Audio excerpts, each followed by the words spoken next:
একটা আয়াত থেকে কথা বলা শুরু করি। সূরা হুজুরাত পড়বেন, সূরা হুজুরাত। এই সূরার প্রথম 4টা আয়াত পড়লে বুঝতে পারবেন আল্লাহ রাব্বুল আলামিন সাহাবীদেরকে শিক্ষা দিচ্ছেন। কাদেরকে? নবীর সাহাবীদেরকে শিক্ষা দিচ্ছেন যে যখন রাসূল সাল্লাল্লাহু আলাইহি ওয়াসাল্লাম কথা বলবেন, তোমরা তার কণ্ঠস্বরের উপরে তোমাদের কণ্ঠস্বর নিয়ে যাবে না। যদি রাসূলের কণ্ঠস্বরের উপরে তোমাদের গলার ভয়েস চলে যায়, তোমাদের আমল ধ্বংস হয়ে যাবে, তোমরা টেরই পাবে না। এখন রাসূলের কথাগুলো কারা বলেন? আলেম ওলামারা, দ্বীনের দায়ীরা, মুআল্লিম মুবাল্লিগরা। যে মজলিসে কোরআন এবং সুন্নাহর কথা হবে, আল্লাহ এবং তার রাসূলের কথা হবে, সেখানে উচ্চস্বরে কথাবার্তা বলা যাবে না। এটা আমার মত। এটা সরাসরি কোরআনে নাই, কিন্তু আমার মত এটা। উচ্চস্বরে অপ্রয়োজনীয় কোনো কথা চিৎকার চেঁচামেচি করা যাবে না। আমরা এখানে ইতমিনালের সাথে বসবো, হয়তো বা 1 ঘন্টা আলোচনা হবে। এই 1 ঘন্টা আমরা আপোষে কোনো কথাবার্তা বলবো না ইনশাআল্লাহ। মোবাইল ফোনে এত ব্যস্ত হওয়ার কোনো প্রয়োজন নাই।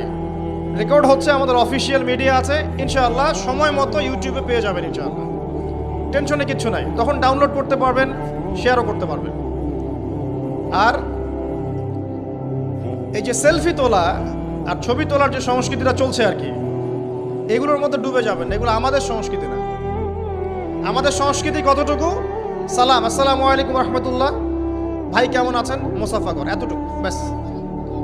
মুসাফা করার ফজিলত সম্পর্কে একটা হাদিসের মধ্যে এসেছে, মুসাফা করার পরে এই দুইজন ব্যক্তি বিচ্ছেদ হওয়ার আগেই তাদের সগীরা গুনাহ সব ঝরে পড়ে যায়।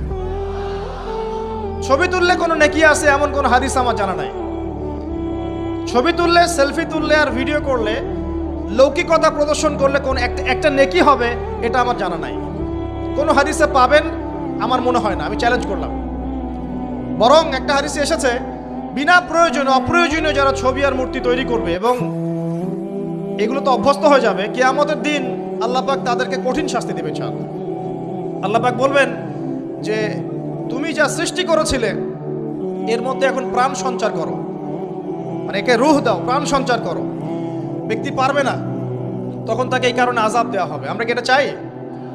এই যে আমরা পাসপোর্ট সাইজের ছবিটা ইউজ করি আমাদের এনআইডি কার্ডের মধ্যে, পাসপোর্টের জন্যে, ভিসার জন্যে, আলেম ওলামাদের ইস্তেহাদ, এটা ইস্তেহাদ যে এই একটা ছবি জায়েজ হতে পারে। এটা ইস্তেহাদ, সরাসরি কোরআন সুন্নাহয় পাবেন না। কারণ ইসলামিক কালচারের সাথে এমন বিষয় ছিল না। 1250-এর বেশি বছর এই উম্মাহ শাসন করেছে বিশ্বটাকে, রাসূল সাল্লাল্লাহু আলাইহি ওয়াসাল্লামের যুগ থেকে শুরু করে। ছবি দিয়ে কেউ ওয়ার্ল্ডকে ডিল করেছে এমন প্রমাণ পাওয়া যায় না। সিগনেচার ছিল, সিল ছিল। তাহলে মোলামার এখন বলছেন একটা ছবি জায়েজ হতে পারে, পাসপোর্ট সাইজের ছবি। আর বাকি আমরা যা করছি ছবি নিয়ে, এটা টোটালি একটা অপসংস্কৃতি ছাড়া কিচ্ছু না। প্রিয় ভাইয়েরা, আলোচনার পরিবেশ না দিলে কথা বের হবে না। আসলে আলোচনার পরিবেশ না দিলে কথা বের হবে না, কারণ কথা আল্লাহর পক্ষ থেকে আসে। যদি দিনই একটা পরিবেশ থাকে, কথা বলে শান্তি পাওয়া যায় ইনশাআল্লাহ। পরিবেশটা দেওয়ার দায়িত্ব আপনাদের, শ্রোতাদের, এবং ভলেন্টিয়ার যারা আছেন তাদের দায়িত্ব পরিবেশটা রক্ষা করা।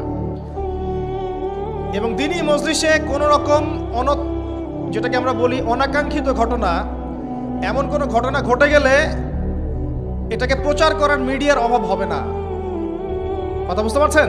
এই যে হইহুল্লা করছেন, যদি কেউ একজন পায়ের তলে পড়ে যায়, কারো হাত ভাঙে, পা ভাঙে, আল্লাহ না করে কারো বড় কিছু হয়, কালকে দেখবেন যে সব গণমাধ্যমে খবর প্রচার হয়ে যাবে যে ওয়াজ মাহফিলে গিয়ে এই ঘটনা ঘটেছে। আর যদি আমার সাথে কোনো শত্রুতা থাকে, তাহলে বলবে আবু তোহার মাহফিলে গিয়ে হয়েছে। আমরা এখন মুসলিমরা স্মার্ট নই, আমরা আনস্মার্ট জাতিতে পরিণত হয়েছে এখন। আর এটা সত্য কথা, এটাই সত্য কথা। তো পরিবেশটা বজায় রাখেন, আল্লাহ পাক তৌফিক দান করুন, আমিন। এখন বলেন আপনারা কেমন আছেন? আলহামদুলিল্লাহ, আল্লাহ পাক যে হালে রেখেছেন আলহামদুলিল্লাহ। যদিও বা বারবার আমি একটা কথা বলি যে বর্তমান বৈশ্বিক প্রেক্ষাপটে একজন মুসলিম কিন্তু ভালো থাকতে পারে না। কেন? এখান থেকে আলোচনা শুরু করি।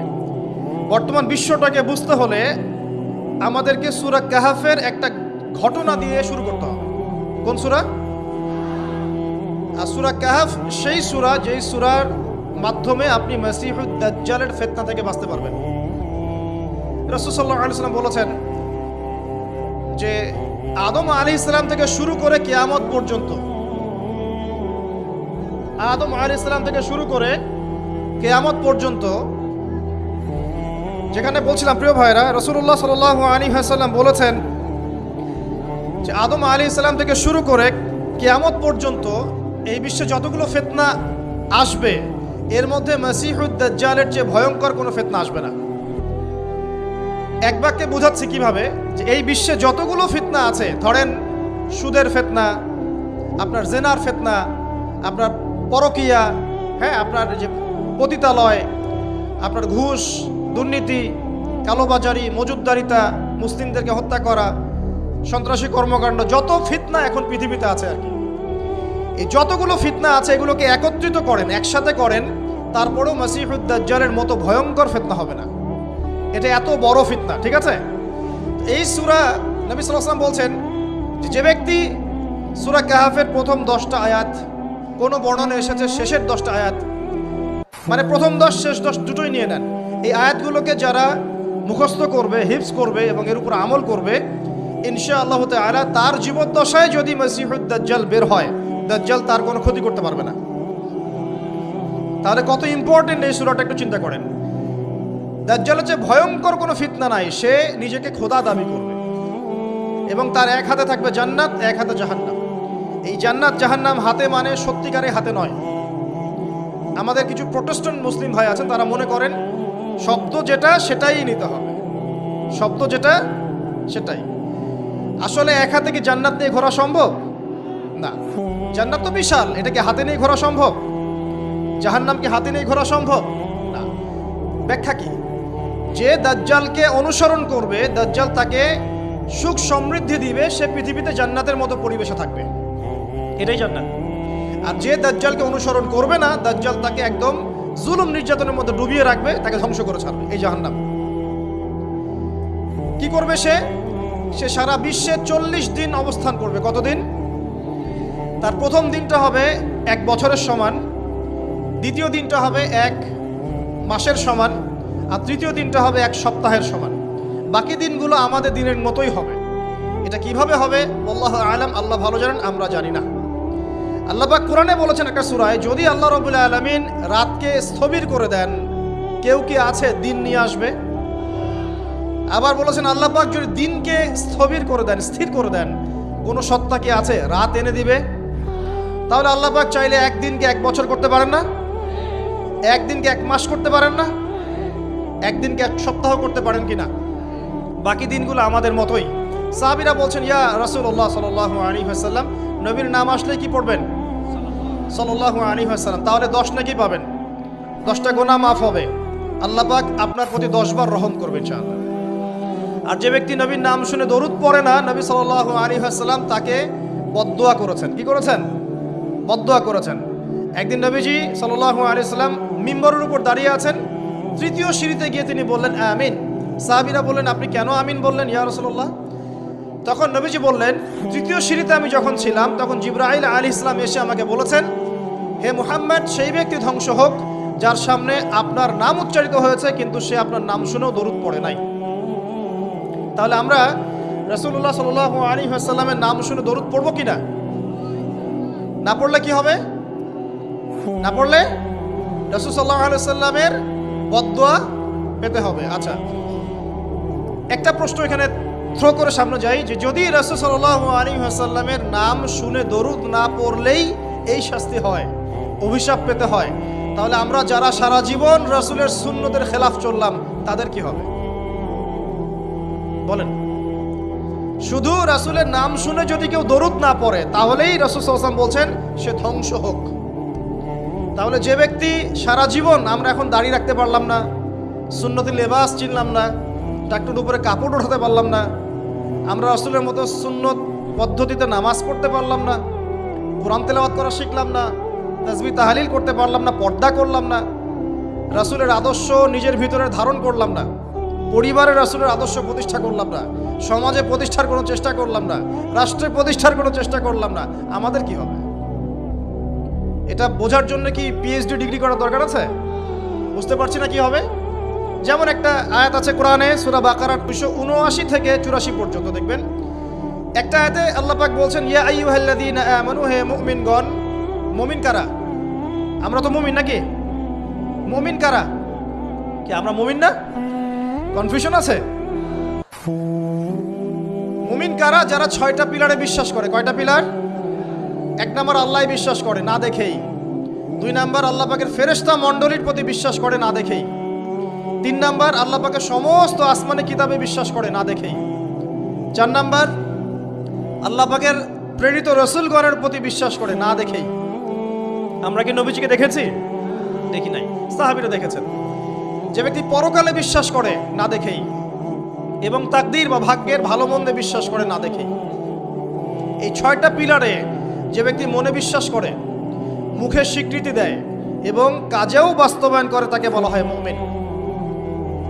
শুধু মুখে বলে, কাজের কোনো ফিকির নাই, মুমিন বলা যাবে?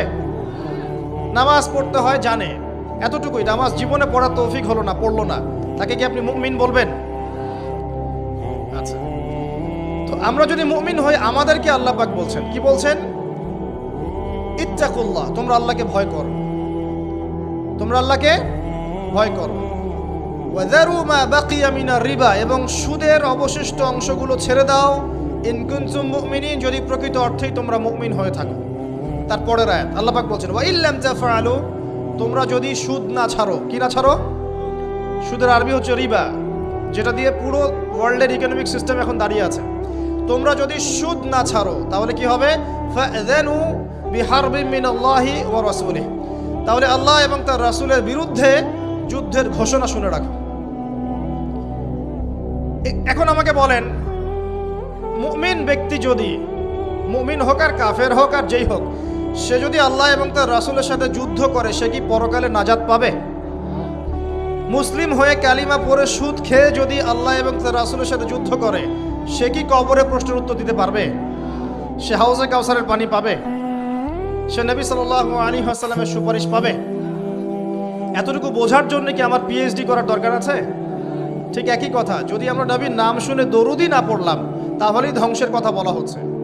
আর সারা জীবন যদি আমরা রাসূল সাল্লাল্লাহু আলাইহি ওয়াসাল্লামের আদর্শের খেলাফ চলি, তাহলে কি আমাদের পরকালটা শুভ হবে? কি মনে হয়? অতএব আজকের প্রথম নসিহত অনেক হবে ইনশাআল্লাহ। জীবনের প্রতিটা ডিপার্টমেন্ট, আপনার ইবাদত, পরিবার, সমাজ এবং অন্যান্য সেক্টরগুলো, বিশেষ করে অর্থনৈতিক সেক্টরটা রাসূলুল্লাহ সাল্লাল্লাহু আলাইহি ওয়াসাল্লামের আদর্শে ঢেলে সাজানোর চেষ্টা করেন। আল্লাহ পাক তৌফিক দান করুন। পারা যাবে ইনশাআল্লাহ? যাদের দাড়ি নাই রাখবেন তো আজকে ইনশাআল্লাহ। টাকনোর উপরে কাপড় উঠবে ইনশাআল্লাহ। যে মা বোনরা হিজাব করছেন না, পর্দা হবে তো ইনশাআল্লাহ? ইনশাআল্লাহ তাআলা। আবার ডিজিটাল পর্দা করতে যায় না, 3G 4G পর্দা আছে এখন।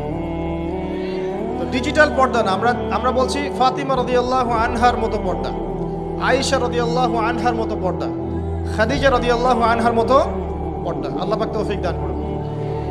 সহজ 4টা কথা আপনাদেরকে বলে দেই, মা বোনদেরকে বলছি। পোশাকটা এমন হবে না, আপনার পোশাকটা এমন হবে না যে পোশাকটা পরেও গায়ের কাঠামো বোঝা যায়। 1 নম্বর কথা, ফুল স্টপ। এমন বোরখাও চলবে না যে বোরখা পরলে গায়ের কাঠামো দেখা যায়। এটি প্রজেক্টর আছে ওখানে, হয়তো বা দেখতে পাচ্ছেন, বুঝাচ্ছি। এই যে আমার জামার হাতা দেখতে পাচ্ছেন, আমার হাত কতটুকু মোটা আপনি কি বুঝতে পারছেন? আমার মাসেল কি বুঝতে পারছেন কত চওড়া? 4 প্যাক না 6 প্যাক? আচ্ছা, এটা কোনো প্যাকই না সব। আচ্ছা, তো এখন এটা ঠিক আছে পর্দা। এটা যদি আপনার অন্য কোনো অঙ্গ প্রত্যঙ্গ হয়, একই হুকুম। প্রতিটার ক্ষেত্রে কি একই হুকুম? হাতের ক্ষেত্রেও যেমন হুকুম, অন্য সমস্ত অঙ্গ প্রত্যঙ্গের ক্ষেত্রে কি একই হুকুম? বুঝতে পারছি? আর ভেঙে বলা দরকার আছে? আচ্ছা, এখন যদি এই কাপড়টা এমন হয় যে কাপড় পরেও আমার হাতের কাঠামোটা এভাবে বোঝা যাচ্ছে, দেখেন এখন বোঝা যাচ্ছে যে আমার হাত কতটুকু মোটা, কতটুকু পাতলা, এই পর্দা চলবে না, এই বোরখা চলবে না। এটা 1 নাম্বার। 2 নাম্বার কি? 2 নাম্বার হচ্ছে কাপড়টা এত পাতলা হবে না যেটা পরেও বাইরে থেকেই ভিতরের অঙ্গ দেখা যাচ্ছে। ঠিক আছে? আচ্ছা, বসেন বসেন, দেখছি আমরা। সম্ভবত প্রজেক্টর অফ হয়ে গেছে, একটু দেখেন। আমার এই জামা দিয়ে কি ভিতর থেকে বাইরে থেকে দেখা যাচ্ছে যে আমার হাতের রং কেমন? এটা ঠিক আছে। যদি কাপড়টা এমন হতো যে বাহির থেকেই ভিতরের অঙ্গ দেখা যাচ্ছে, তাহলে এটা পর্দা হতো না। 2 নম্বর পয়েন্ট কি তাহলে? এই কাপড়টা এমন হবে না যে কাপড় পরেও বাহির থেকে ভিতরের অঙ্গ দেখা যায়। 2, আমি চেষ্টা করছি সহজ করে বলার জন্য। 3 নাম্বার হচ্ছে কাপড় এমন হবে না যে কাপড়টা পুরুষদের কাপড়ের সাথে সাদৃশ্য আছে। আপনি টি শার্ট, গেঞ্জি, স্কিন প্যান্ট বা পুরুষরা যে পোশাকগুলো পরে এগুলো পরতে পারবেন না। কথা কি বুঝতে পারছেন? এটা 3 নাম্বার। আর 4 নাম্বার হচ্ছে অমুসলিমদের সংস্কৃতির সাথে, তাদের ধর্মীয় কালচারের সাথে সাদৃশ্য আছে এমন কোনো পোশাক আপনার পরা যাবে না। এটা ছেলে মেয়ে উভয়ের জন্যই বৌদ্ধ। কয়টা বললাম মূলনীতি ভাই? 4টা। মা বোনকে শেখাতে পারবেন তো ইনশাল্লাহ? কাপড় এমন হবে না যে কাপড় এত টাইট যেটা পরলে শরীরের কাঠামো বোঝা যায়, পর্দা হয় নাই, চলবে না। যদি বোরখাও হয় তবুও চলবে না। 2, এত পাতলা হবে না যে বাহির থেকে ভিতরের অঙ্গ দেখা যায়, চলবে না। 3 নাম্বার, পুরুষদের পোশাকের সাথে সাদৃশ্য আছে এমন পোশাক পরা যাবে না। যদিও বা শেষ জামানায় এই শ্রেণীর মেয়েদের সংখ্যা বাড়বে যারা পুরুষের পোশাক পরে রাস্তায় ঘুরবে। আর 4 নাম্বার হচ্ছে অমুসলিমদের ধর্মীয় কালচারের সাথে সাদৃশ্য আছে এমন কোনো পোশাক পরা যাবে না। 3 নাম্বারটার ক্ষেত্রে একটা কথা বলে দেই যে নবী সাল্লাল্লাহু আলাইহি ওয়াসাল্লাম বলেছেন শেষ জামানায় এক শ্রেণীর মেয়ে বের হবে। শেষ জামানা বলতে আসলে ওই জামানায়, নবীর জামানায় তারা ছিলেন না, তারা পরবর্তীতে কোনো জামানায় আসবেন, যেটা আমরা এখন দেখতে পাচ্ছি আর কি। তো এমন এক শ্রেণীর মেয়ের কথা বলা হয়েছে যে যারা কাপড় পরেও নগ্ন থাকবে। কি থাকবে? নগ্ন। আরবিতে বলা হচ্ছে নিসাউন, তারা এমন এক শ্রেণীর মহিলা হবে কাসিয়াতুন, কাপড় পরে থাকবে, আরিয়াতুন, তারপরেও নগ্ন থাকবে। বোঝানোর প্রয়োজন আছে কি? কোনো প্রয়োজন নাই, অ্যাডাল্ট আপনারা সব বোঝেন।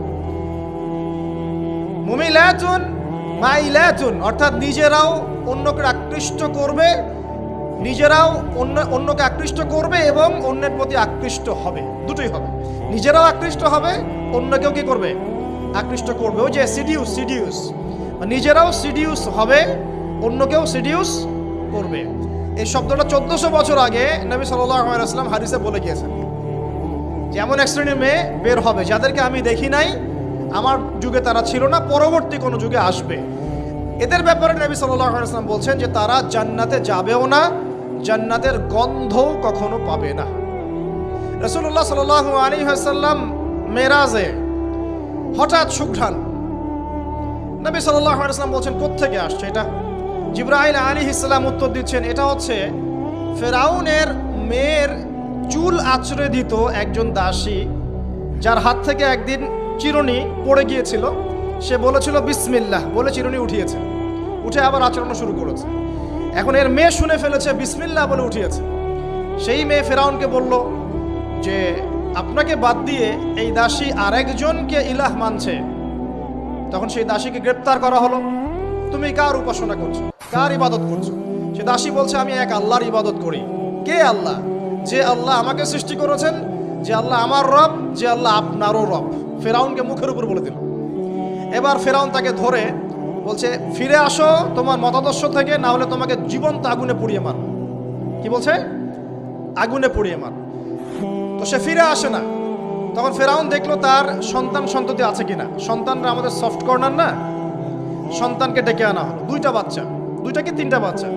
বলছে ফিরে আসো, আমাকে ইলাহ বলে স্বীকার করো, না হলে তোমার সন্তানদেরকে আগুনে ফেলে দিব।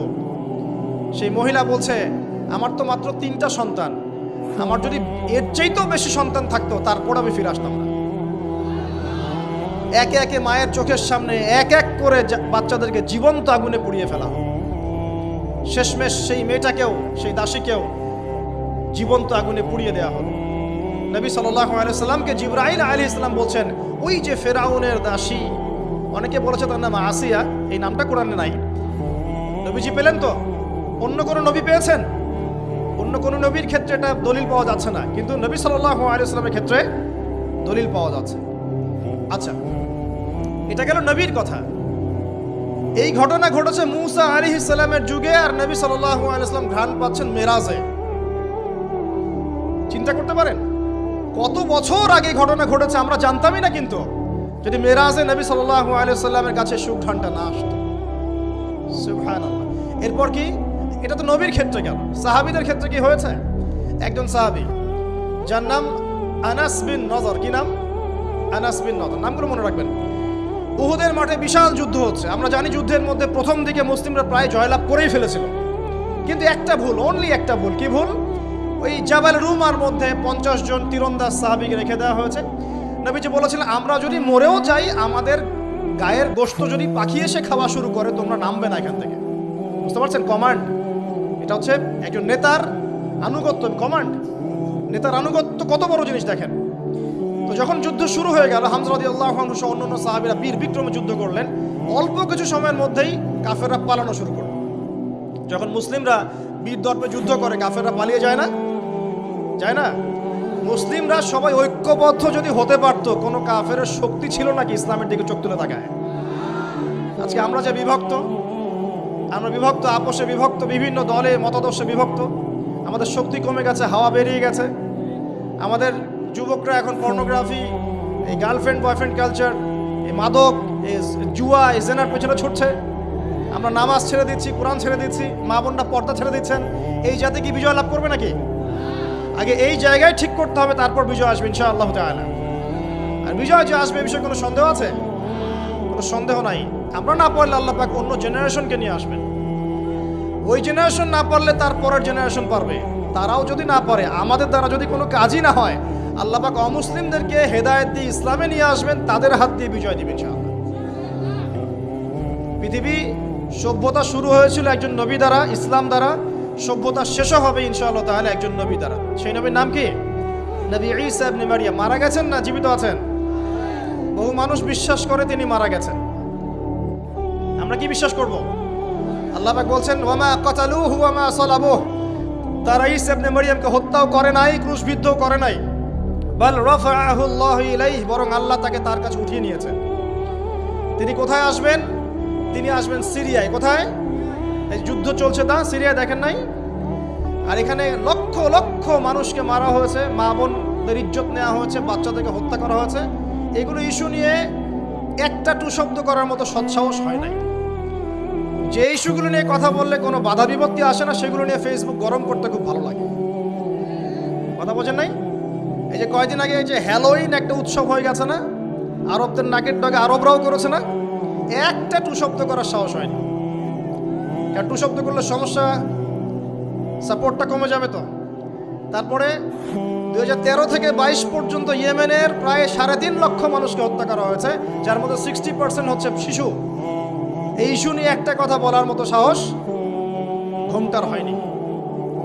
আর কি অসংখ্য ইস্যু আছে পুরো মুসলিম বিশ্বে, যেখানে তাকাবেন সত্যিকারের মুসলিমরা আজকে নির্যাতিত, নিপীড়িত। অর্থনৈতিকভাবে হোক, সামাজিকভাবে হোক, আপনার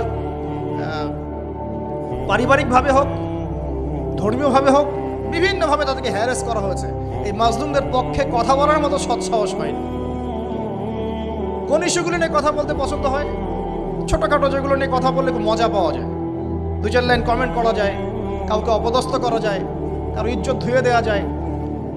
বাস্তবতা কি জানেন? বাস্তবতা হচ্ছে আল্লাহ রাব্বুল আলামিন যখন কাউকে কবুল করে নেন, সারা দুনিয়া মিলেও তার কোনো ক্ষতি করতে পারে না।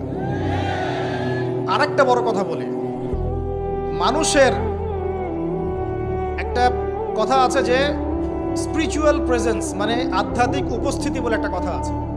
মানুষের ব্যক্তিগত প্রেজেন্সের চাইতে স্পিরিচুয়াল প্রেজেন্সটা অনেক বেশি ইম্পর্টেন্ট। কি বুঝাচ্ছি?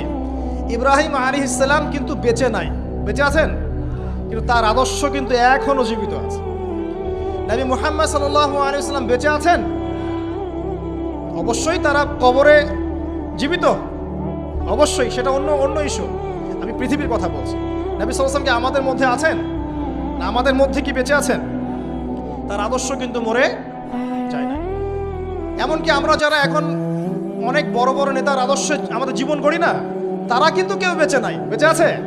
তাদের আদর্শ কিন্তু মানুষ এখনো ফলো করছে। তো এটাকে বলে স্পিরিচুয়াল প্রেজেন্স, আধ্যাত্মিক উপস্থিতি। আল্লাহ পাক যাকে কবুল করবেন, যে হকপন্থী হবে ইনশাআল্লাহ তাআলা, সে যদি ফিজিক্যালি প্রেজেন্ট নাও থাকে, তার আধ্যাত্মিক উপস্থিতি জনগণকে পথ দেখাবে ইনশাআল্লাহ।